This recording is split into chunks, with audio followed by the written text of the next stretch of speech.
വില്ലുക്കുറിയിലെ ഈ ബൃഹത്തായ ജലപാത കടന്ന് നമ്മൾ പോകുന്നത് പ്രകൃതിയും ചരിത്രവും കൈകോർക്കുന്ന ഒരു താഴ്വരയിലേക്കാണ്.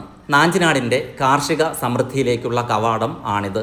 വേളിമലയുടെ തണലിൽ പുലർവെളിച്ചം തൊട്ടുണർത്തുന്ന തിരുവിടൈക്കോടിൻ്റെ വയൽ വരമ്പുകൾ. വയലുകൾക്കപ്പുറത്ത് പുരാതനമായ തിരുവിടൈക്കോട് മഹാദേവ ക്ഷേത്രം.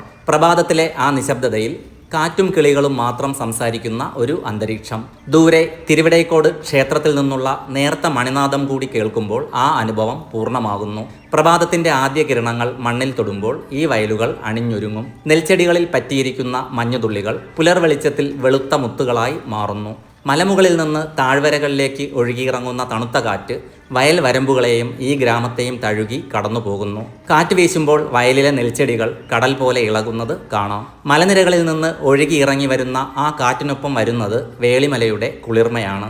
കാറ്റ് വയൽപ്പരപ്പുകളെ തഴുകി വരുമ്പോൾ അതിനൊരു പ്രത്യേക മണമുണ്ടാകും. നനഞ്ഞ മണ്ണിൻ്റെയും പച്ചപ്പിൻ്റെയും ഗന്ധം. മലനിരകൾക്ക് പിന്നിൽ നിന്ന് സൂര്യൻ ഉദിച്ചു വരുമ്പോൾ ആ ഇളം വെയിൽ വയലിലെ പച്ചപ്പിനെ കൂടുതൽ തിളക്കമുള്ളതാക്കുന്നു. മഞ്ഞുമൂടിയ മലനിരകളും താഴെ പച്ചവിരിച്ച വയലുകളും അതിനിടയിൽ തിളങ്ങുന്ന ഈ മഞ്ഞുതുള്ളികളും ചേരുമ്പോൾ അതൊരു സ്വപ്നതുല്യമായ അന്തരീക്ഷം സൃഷ്ടിക്കുന്നു. വീതി കുറഞ്ഞ മൺവരമ്പിലൂടെ നടക്കുമ്പോൾ ഇരുവശവും മുട്ടൊപ്പം നിൽക്കുന്ന നെൽച്ചെടികൾ കാറ്റിലാടുന്നത് കാണാം. നമ്മൾ നടന്നു നീങ്ങുമ്പോൾ ആ പച്ചപ്പിലുണ്ടാകുന്ന ചെറിയ ചലനങ്ങൾ ഒരു കടൽ ഇളകുന്നത് പോലെ തോന്നിപ്പിക്കും. വരമ്പിലേക്ക് ചാഞ്ഞു നിൽക്കുന്ന നെൽക്കതിരുകളിലെ മഞ്ഞുതുള്ളികൾ നമ്മുടെ കാലുകളിൽ തട്ടി ആ കുളിർമ നമ്മിലേക്ക് പടർത്തും. തിരുവിടൈക്കോടിൻ്റെ ഈ പാടവരമ്പുകൾ നമുക്ക് സമ്മാനിക്കുന്നത് ഒരിക്കലും മായാത്ത ഒരു അനുഭവമാണ്.